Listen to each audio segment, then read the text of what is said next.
자, 오늘 상과 한번 보십시다. 자, 교재 한번 펴보시죠. 4쪽이죠. 자, 상과 성례. 마태복음 26장 28절 말씀입니다. 자, 박스 안에 성경 말씀 다 같이 읽겠습니다. 시작. 이것은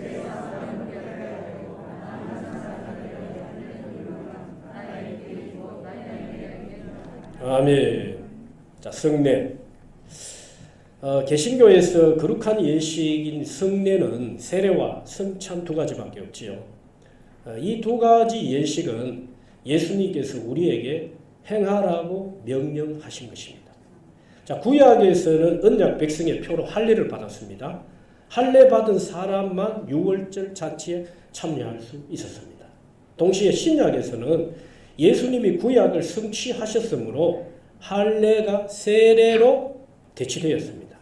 할례가 세례로 대치되었고 유월절 식사가 성찬식으로 바뀌었습니다. 우리가 아무나 성찬식에 참여하는 건 아니죠. 세례를 받은 자만이 참여할 수 있는 것입니다. 구약의 할례를 받은 자만이 유월절에 참여할 수 있었던 것과 똑같은 원리예요.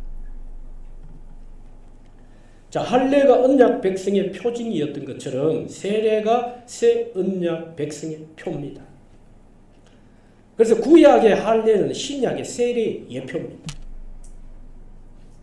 세례를 받아야만이 구원을 받는 게 아니고 세례는 구원받은 자의 표로 받는 거예요. 자, 유월절이 애굽에서 어린 양의 피로 구원받은 것을 기념하는 것처럼 성찬식은 어린 양 대신 예수님의 피로 구원받은 것을 영원히 기념하는 것이죠. 자, 유월절의 중심도 어린 양의 피입니다. 피. 성찬식의 중심도 바로 예수님의 피입니다. 그렇죠? 자, 그래서 교재 5쪽 오늘 세례와 성찬에 대해서 오늘 교재를 통해서 다시 한번 여러분들이 깊은 이해를 갖고 우리가 지금 복음 안에서 누리는 이 은혜와 축복이 얼마나 큰지 도대체 세례가 우리에게 주는 영적인 유익이 어떤 것인지 성찬도 두말할 거 없고요. 오늘 이 교재를 통해서 다시 한번 여러분들이 확인하고 또 이 세례와 성찬의 은혜들을 계속적으로 누릴 수 있기를 주의 이름으로 축원합니다. 자, 5쪽 맨 위에 크게 1번 세례. 자, 세례를 의미하는 이 헬라인 밥티조라는 단어를 썼어요. 밥티조. 밥티라는 단어에서 다 나온 말들이 여러 단어들이 있습니다. 씻다, 잠그다, 적시다 뭐 그런 의미가 있는데 죄를 씻는다는 말이에요. 그리고 옛사람은 죽고 그리스도 안에서 새 사람으로 다시 태어나는 것을 말합니다. 자, 후에 다시 한번 이 밥티조에 대한 단어에 대해서 설명을 좀 드릴 테고요. 우리 크게 1번 한번 보십시다. 세례 받아야 할 이유가 뭡니까? 마태복음 28장 19절에 보니까 주님의 명령입니다. 우리가 세례를 받기도 해야 되지만 세례를 줘야 됩니다. 여러분, 교회의 본질적인 사명 중에 하나예요. 세례를 받기도 해야 되지만 교회는 주의 이름으로 성부, 성자, 성령의 이름으로 가서 세례를 줘야 합니다. 마태복음 3장 13절에서도 예수님께서 요단강에서 요한을 통해서 세례를 받으셨죠. 이건 뭘 의미를 합니까? 예수님이 세례의 실체라는 것입니다. 실체. 그리고 요한은 나는 물로 세례를 주지만 그가 오시면은 성령으로 세례를 주시겠다고 하셨어요. 지금 예수님께서 요단강에서 요한을 통해 세례를 받으시는 것은 요한이 말은 그가 바로 나다라는 겁니다. 나 바로 예수다. 예? 그래서 하늘문이 열리죠. 하늘에서 소리가 있어. 이는 내 사랑하는 아들이라. 너희들이 믿고 구하는 메시아 그가 바로 예수 그리스도다. 크게 두 번째 세례의 예표입니다. 자, 세례 받아야 할 이유 주님의 명령이죠. 그 다음에 두 번째 세례의 예표 베드로전서 3장 20절 21절 고린도전서 10장 2절. 자, 결국은 이 말씀을 요약하자면 이런 의미예요. 히브리인들에게 있어서 물은 뭐 여러 가지 해석이 있지만은 그 중에 하나가 심판을 의미합니다. 그래서 하나님은 구약에서 물심판을 통해서 뭘 말씀하십니까? 심판에서 너희를 구원할 예수님을 미리 다 보여주신 거예요. 미리. 그래서 이 물은 곧 세례와 연결되어지죠. 방주, 구원, 물, 8명 이런 단어들이 지금 베드로전서 3장 20절, 21절 사이에서 지금 말씀하고 있지 않습니까? 21절에 가서는 물은 예수 그리스도께서 부활하심으로 말미암아 이제 너희를 구원하는 표니 곧 세례라 그래 말했습니다. 그래서 세례를 통해서 너희를 장차 심판에서 구원하실 그가 바로 예수 그리스도 그가 오신다는 거예요. 그 세례를 통해서 너희 구원을 완성하시겠다는 겁니다. 예수님께서. 자, 그 다음에 한번 보십시다. 교재 6쪽이죠. 세례 받을 대상과 자격입니다. 누가 세례를 받습니까? 사도행전 8장 12절에 그들이 믿고 남녀가 다 세례를 받았더라 그랬습니다. 구약에는 남자만 세례를 받았어요. 그렇죠? 그러나 신약에서는 남녀 다 세례를 받으니 그랬습니다. 이어서 사도행전 2장 38절에 보니까 누가 세례를 받을 수 있느냐? 회개하는 자입니다. 회개하는 자. 자, 여기서 말하는 회개는 당시의 의미로 회개는 단순히 자복의 의미는 약해요. 죄를 자복하는 의미는 약하고 너희가 유대교에서 그리스도교로 돌아서라는 것입니다. 회개하는 자가 세례를 받는데 너희가 유대교에 있던 너희가 이제는 그리스도교로 돌아서라는 거예요. 이게 바로 진정한 회개였습니다. 그래서 유대교에 있던 자가 그리스도교로 돌아서면서 세례를 받은 거예요. 그 다음 3번 사도행전 18장 8절에 보니까 믿는 자입니다. 믿는 자. 회당장 그리스도가 온 지방과 더불어 주를 믿으며 수많은 고린도 사람도 듣고 믿어 세례를 받더라. 믿는 자입니다. 사도행전 22장 16절에 보니까 주의 이름을 불러 그랬습니다. 신앙 고백을 말하죠. 예수를 그리스도로 고백하는 자를 말합니다. 그런 자들이 세례를 받는 거예요. 마지막 사도행전 10장 47절에 보니까 우리 다 같이요. 시작. 이에 베드로가 이르되 이 사람들이 성령을 받았으니 누가 능히 물로 세례 베품을 그 말이요 하고 아멘. 사도행전 10장 47절은 우리가 세례를 받기 전에 반드시 받아야 될 세례가 하나 있습니다. 그게 바로 성령 세례입니다. 성령 세례는 말씀 세례를 말하는 거예요. 소위 내적 증거죠. 네? 우리가 먼저 예수 그리스도의 진리의 말씀을 통해서 성령에 의해서 진리가 우리 안에 들어옵니다. 믿어집니다. 예수님이 나의 구주가 되시고 십자가에서 내 죄를 사하신 구속주가 되신다는 사실이 먼저 내가 믿어져야 돼요. 이게 바로 말씀 세례, 성령의 세례입니다. 순서적으로 봐도 성령 세례가 먼저예요. 말씀 세례가 있고 난 다음에 우리가 외적 증거로 세례를 받는 거예요. 구원받은 표로.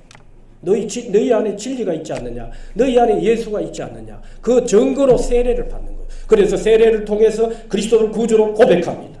떡과 포도주를 통해서 나를 위해 몸을 찢으신 예수님을 기념하는 거예요. 이 성령의 역사가, 성령의 세례가, 말씀 세례가 내 안에서 먼저 이루어진 줄 믿습니다.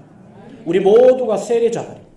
그렇다면 먼저 세례 받기 전에 말씀 세례, 성령 세례가 있었다는 걸 놓치시면 안 됩니다.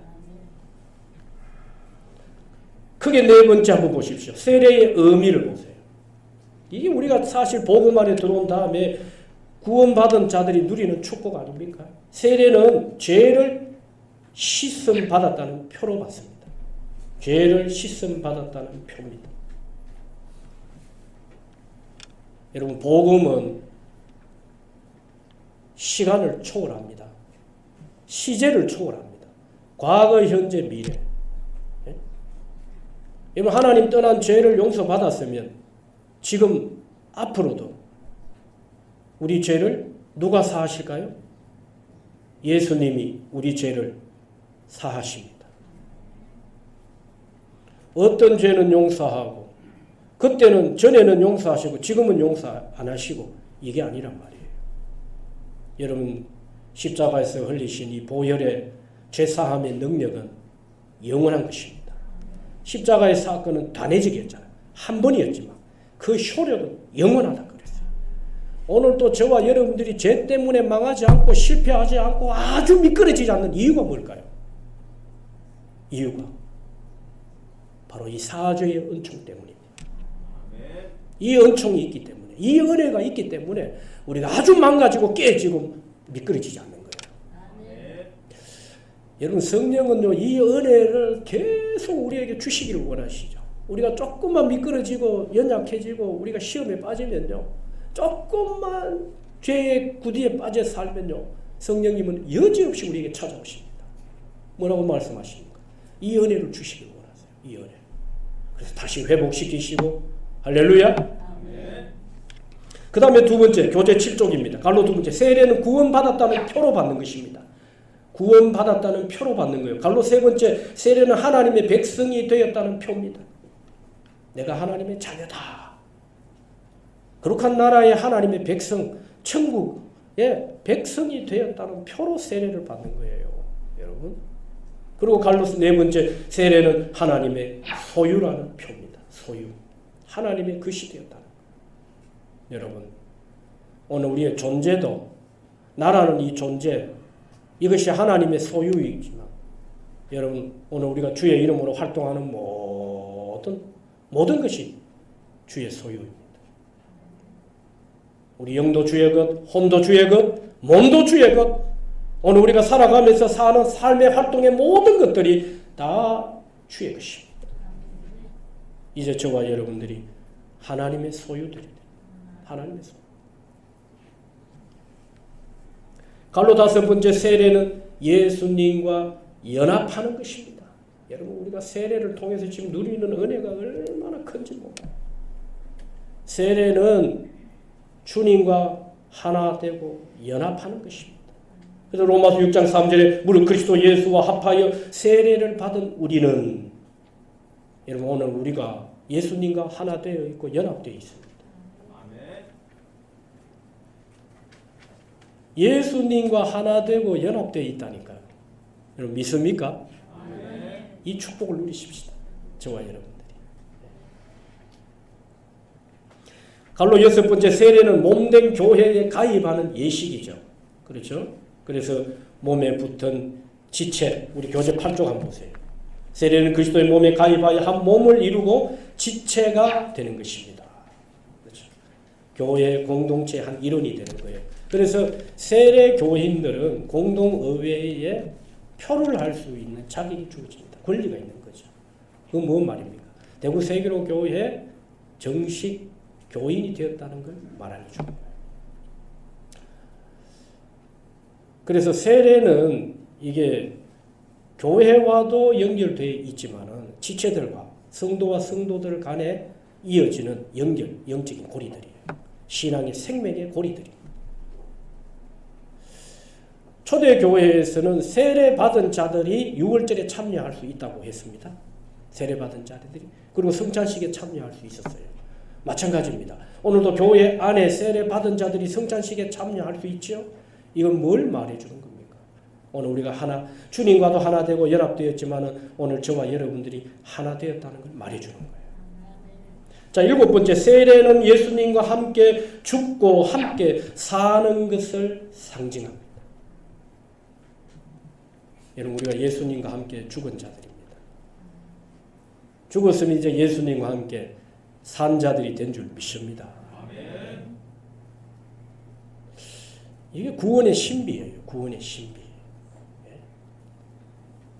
우리가 십자가에 달리신 예수님을 나의 구주로, 하나님으로, 그리스도로 믿으면요, 우리가 예수님과 함께 죽는 것이 되어지는 겁니다. 이게 구원의 신비예요. 여러분, 오늘 이 믿음으로 정말 예수님과 함께 죽은 자인 줄 믿습니다. 우리가 죽은 자라면 또 누구와 함께요? 예수님과 함께 죽었으니까 누구와 함께 살까요? 예수님과 함께 산 자가 되었습니다. 오늘도 진리가 우리 안에서 살아있는 줄 믿습니다. 부활의 능력이 우리 안에 살아있는 줄 믿습니다. 성령의 능력이 우리 안에 살아있는 줄 믿습니다. 하나님 나라가 우리 안에 살아있습니다. 왜? 우리가 예수님과 함께 죽었기 때문에 예수님과 함께 산 자가 되고.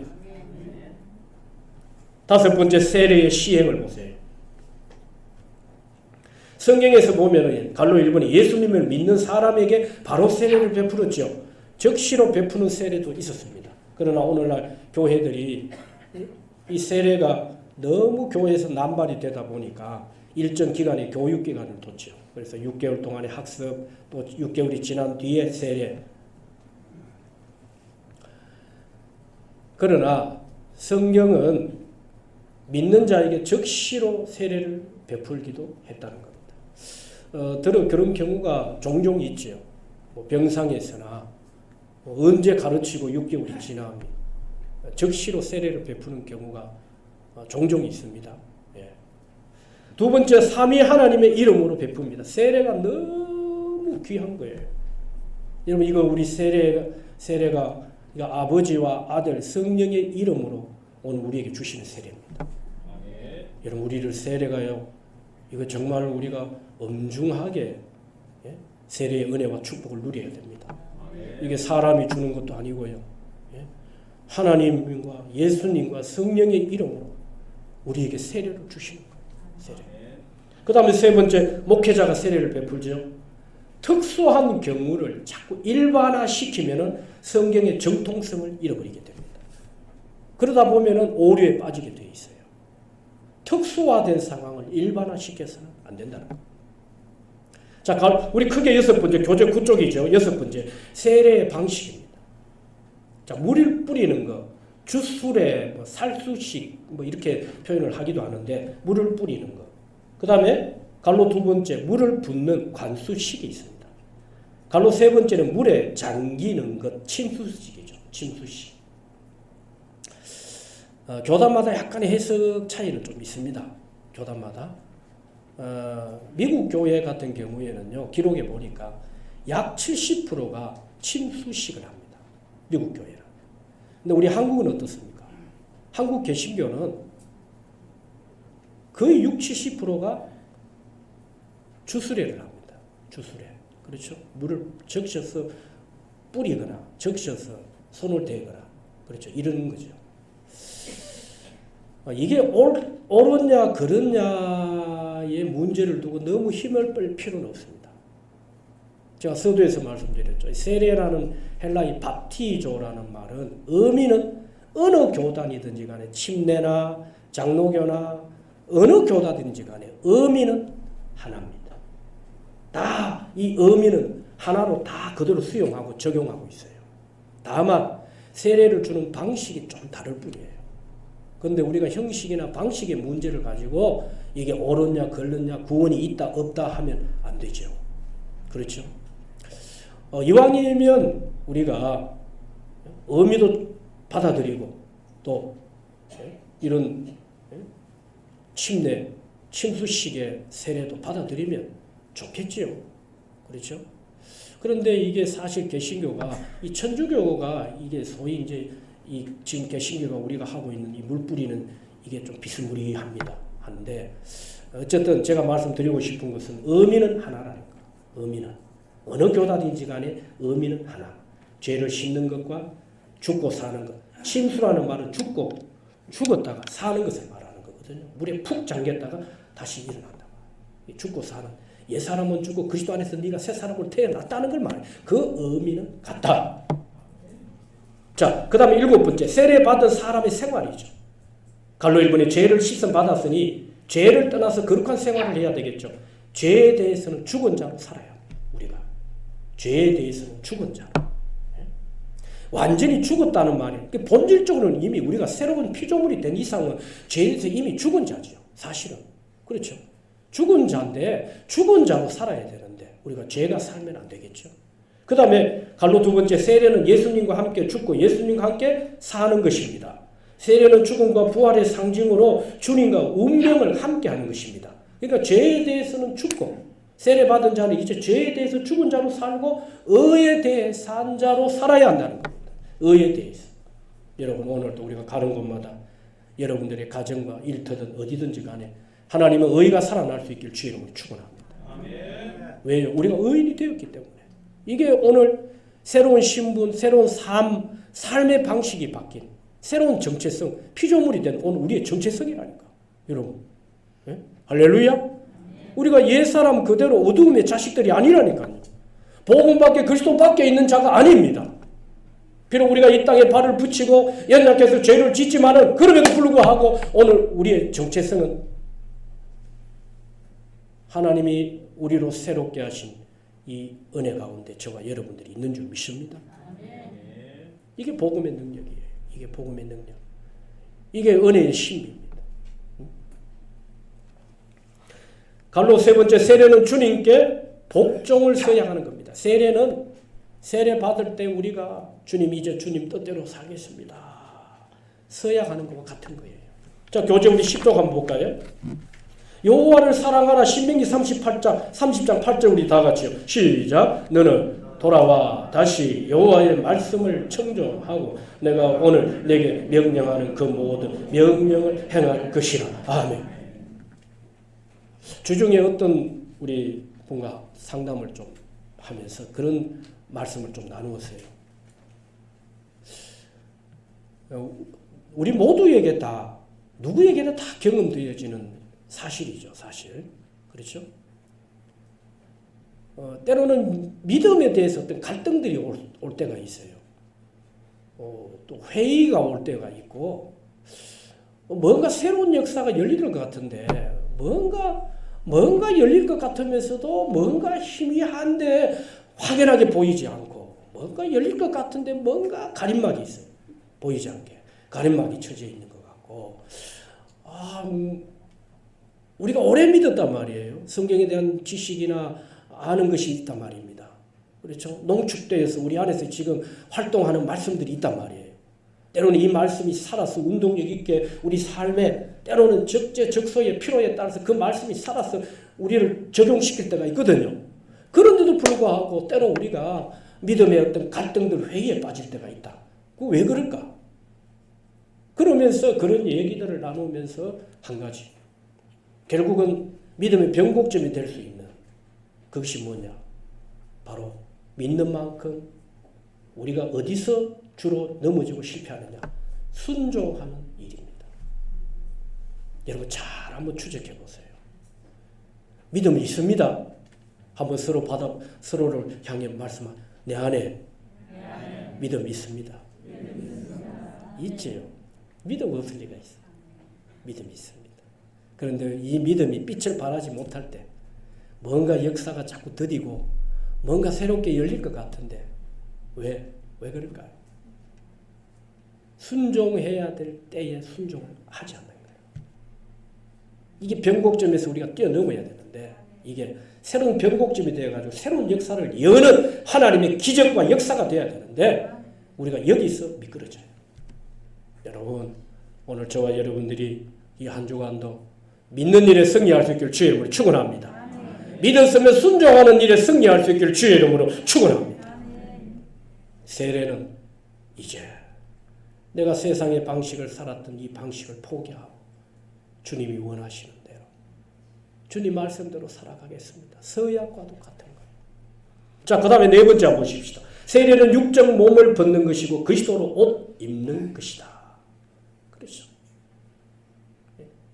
세례를 통해서 옛사람으로 묻어있던 육적인 몸, 옷들을 자꾸 털어내야 돼.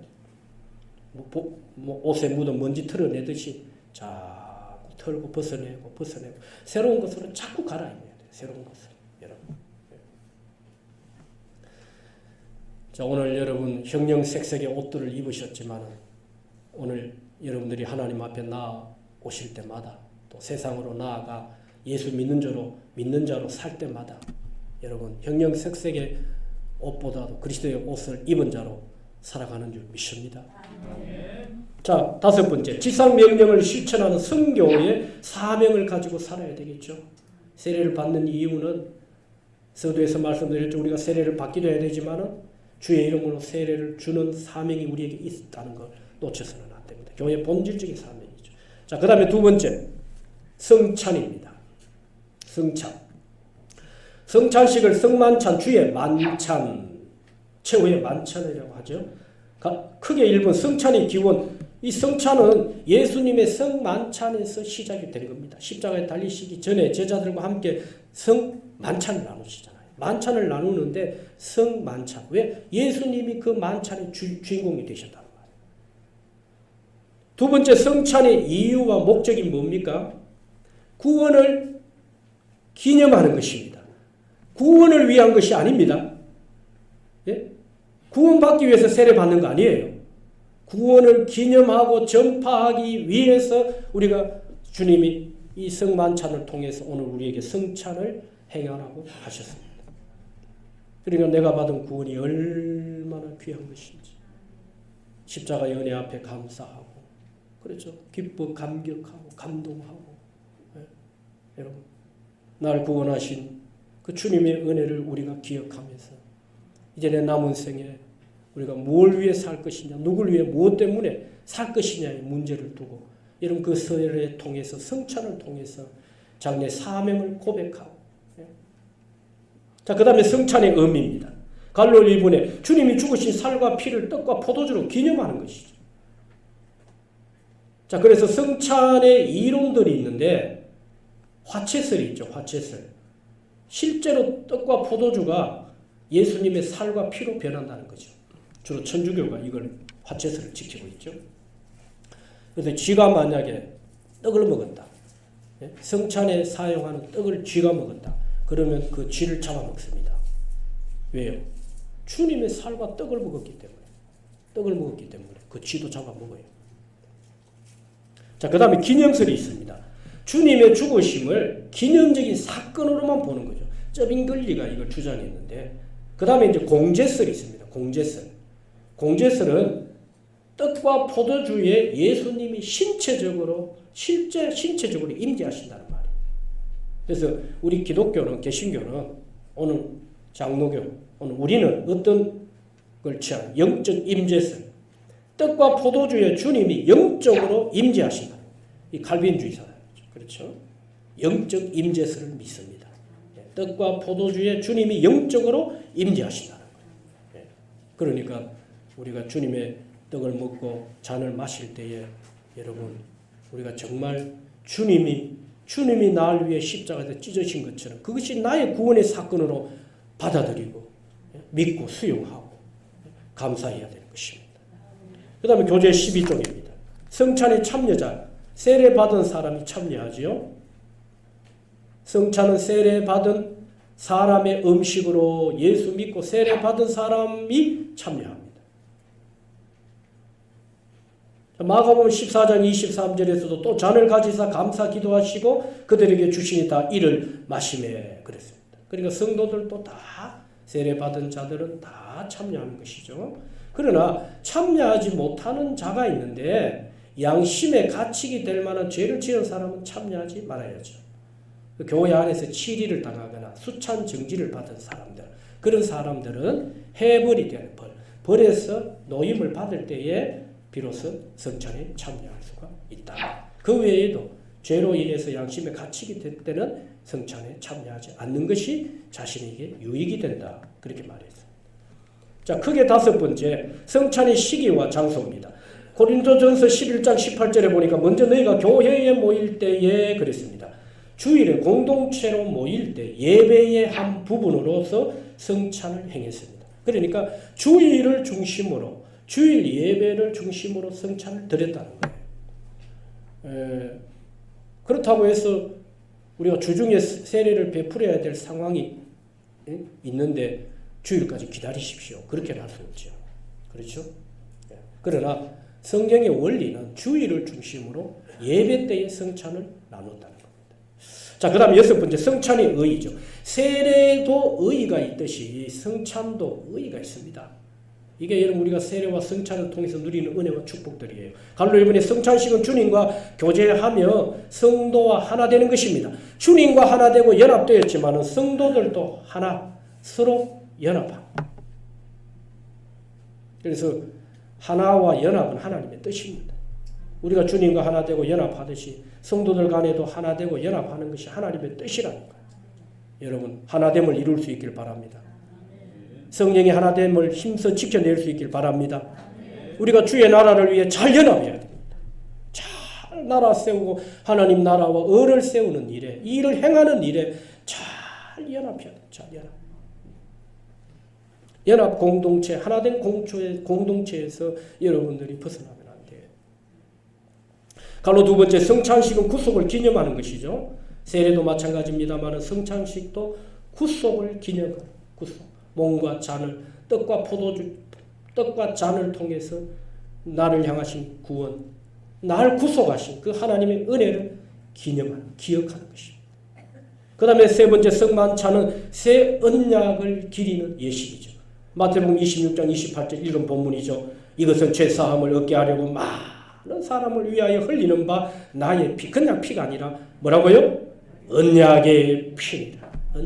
피는 언약이 있습니다. 이건 절대 언약이에요.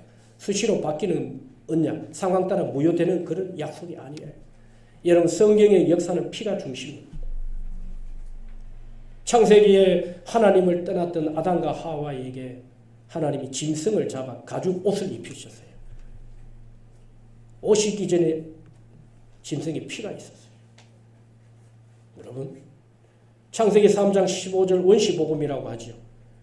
이미 십자가에 달릴 것을 이미 하나님께서 다 예표해 놓으셨어요. 여러분 창세기 족장 시대에 하나님이 요구하셨던 제사는 피의 제사. 피의 제사. 사람을 인신제사로 드린 그런 제사 아니고요. 사람의 죄를 대신해서 어린 양, 짐승이 대신 죽어주는. 그렇죠. 그래서 성경은 피의 역사입니다. 피의 역사. 피가 중심이 되어 있어요. 피가. 여러분 이스라엘을 불러내시고 광야에서 성막을 주셨잖아요. 다 제사에서는 피가 있었어요. 피. 여러 제사들이 있었지만 제사 중에 제사는 바로 피의 제사였습니다. 왜? 피가 없이는, 피 흘림이 없이는 제사함이 없어요. 예수님이 십자가에서 우리를 위해 죽지 아니하시고는 제사함이 없다니까. 그래서 성경은 줄기차게 피의 역사를 말씀하셨어요. 피의 역사. 그래서 여러분 이스라엘이 말씀을 떠나 우상의 이교도적인 사상과 이념에 빠지고 이방 종교에 빠져서 살아갈 때에 선지자들로 통해서 그토록 하나님이 그들에게 외쳤던 메시지가 뭐였습니까? 하나님께로 돌아오라는 말은 너희가 피의 제사를 회복하라는 것이에요.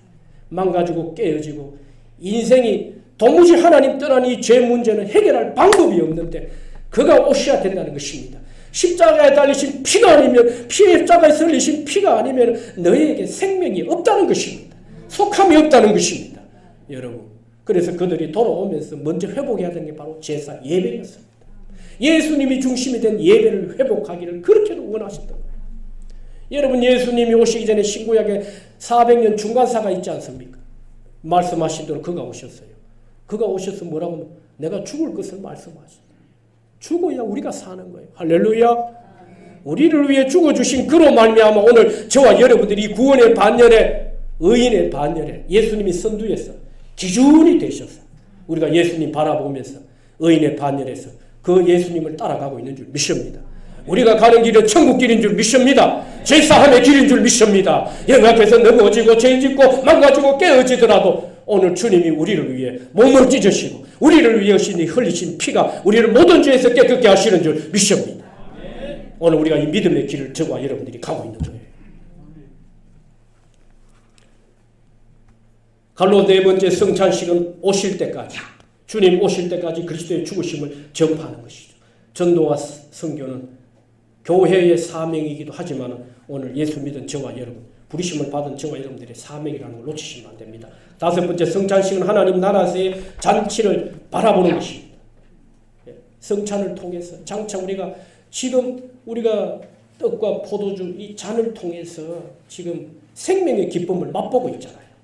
떡을 먹음으로 우리가 여러분 질병과 좌절과 절망에서 우리 육신을 괴롭히는 세상의 속박으로부터 자유케 하시는 그 은혜를 우리가 예수님이 나를 위해 찢어진 그 몸을 먹음으로 우리가 그 은혜를 누린단 말이에요. 잔도 똑같은 의미예요. 그 흘리신 피가 우리를 모든 죄에서 깨끗게 하신 그 하나님의 능력을 믿는 믿음 안에서 그 잔을 먹는단 말입니다. 이것은 장차 우리가 이제 구원이 완성되고 하나님 나라에 가서 영원히 먹고 마실 예표가 되는 거예요. 그래서 세례를 받고 성찬에 참여하는 자들은 하나님 나라에서 먹고 마시는 자들인 줄 믿습니다. 어린 양 혼인잔치에 당당하게 초청장을 들고 예수님, 여기 예수님 이름이 있습니다. 여기 어린 양의 피, 예수님의 피가 내 손에 있습니다. 내 안에 증거가 되어 있습니다. 내가 구속받은 하나님의 자녀입니다. 신랑 되신 예수님. 그래서 당당하게 우리가 어린 양 혼인잔치에 들어가서 나라에서 먹고 마시는 줄 믿습니다. 네. 그 다음에 성찬의 방법이죠. 마태복음 26장 26절에 보니까 예수님이 떡을 1분 덜어 축사하시고 떼어 주셨다. 그래 말씀하시죠. 이게 그냥 떡이 아니죠. 생명의 떡이죠. 자, 성찬 태도 자세 8번 성찬의 태도 자세. 합당치 않게 먹어서는 안 됩니다. 그럼 어떻게 해야 합당하게 먹는 겁니까? 왜 십자가를 지셨는지, 왜 죽어주셨는지, 피가 뭔지, 우리를 위해 찢어진 그 몸이 뭘 의미하는지 여기에 대한 이해를 갖고 세례를 받고 성찬에 참여하라는 것입니다. 그래서 교재 15쪽 일반적인 음식이 아니라 주님의 죽으심을 기념하는 것임을 알아야 합니다. 생명의 음식입니다. 이 떡을 먹는 자는 죽어도 살겠고 살아서 먹는 자는 영원히 죽지 아니하리라. 너희를 위하여 피 흘리는 언약의 피, 언약의 피. 9번 성찬의 결과입니다. 갈로 1번의 성찬은 은혜의 방편으로 사죄와 구속의 은총이 넘치는 우리가 성찬을 즐겨 참여해요. 성찬을 준비하는 분들은요 정말 기도로 이게 얼마나 거룩한 예식인지 하나님이 준비하신 예식 우리를 위해서 베풀어 주신 하늘나라의 잔치라는 생명의 잔치 할렐루야. 그냥 세례 성찬을 통해서 먹고 마시는 게 아닙니다. 여러분. 하나님이 생명의 잔치를 베풀어 놓고 구원받은 오늘 우리에게 먹으라 너희를 위해 찢어진 내 몸이다. 너희를 위해 흘리는 피다. 언약의 피 이거 마시라는 거예요. 그 다음에 성찬을 잘못 행하면 징계를 받습니다. 고린도 교회에 이런 자들이 있었죠. 합당치 않게 먹는 자들을 말하는 거예요. 그런 자들이 약하고 병들고 죽는 자도 있었다는 것입니다. 자, 오늘 여기까지. 여러분 우리가 성례가 이게 세례를 받는 것이나 우리 교회도 이제 11월 달에 세례를 받으실 분들이 있으신데 세례 받는 것도 너무너무 귀한 일이고요. 예? 귀한 일인 동시에 성찬이 오늘 우리에게 주는 은혜가 얼마나 큰지 몰라요. 여러분 평생에 우리가 이제 주님이 부르시는 그날까지 성찬에 얼마만큼 참여할지는 모르겠습니다만은 여러분 이번 교제를 통해서 내가 구원받은 표로 세례를 받았는데 세례가 이런 의미가 있구나. 여러 가지를 말씀드렸는데 7가지 중에 하나는 꼭 기억하고 가십니다. 한번 받아봅시다. 세례를 통해 나는 주님과 하나 되었다. 할렐루야. 주님과 나누어지면 천국이 못 갑니다. 하나 되었기 때문에 천국 갑니다. 하나 된 이상은 주님은 절대 우리를 분리시키지 않아요. 여러분 믿습니까? 오늘 절대 언약 안에서 저와 여러분들이 살아가고 있다는 거 놓치지 마시고 세례를 받은 자로 성찬을 통해서 먹는 떡과 잔이 오늘 우리에게 어떤 의미로 다시 한번 여러분들이 성례를 새롭게 바라보시면서 이 은혜들을 계속적으로 누릴 수 있길 주의 이름으로 축원합니다.